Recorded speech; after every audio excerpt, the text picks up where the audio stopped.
Radovi na stadionu FK Vojvodina.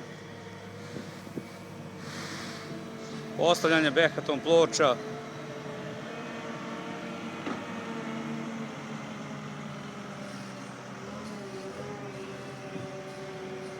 Rujić Goran, Armatski Boža, Felvov Živojin.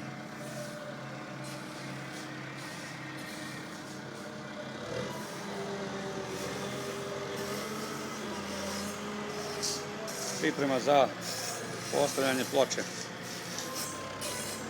Koji je danas datum, Goran? Koji je datum danas?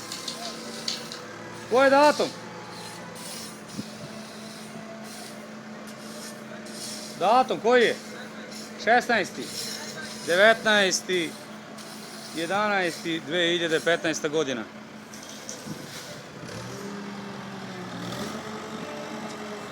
Znači kompletno je počišćeno, sređeno. Asfalt će doći ovdje iza zgrade. Ako uspemo da izvučemo i letnjikovac, da namestimo za fudbalere.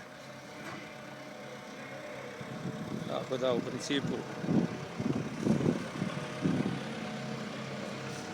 čovjek koji puno pomaže, Felvov Živojin.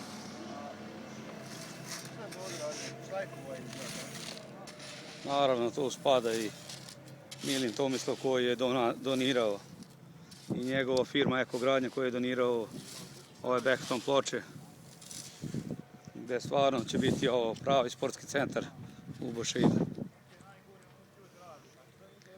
Ovo je staza koja je odrađena i to je prelepo.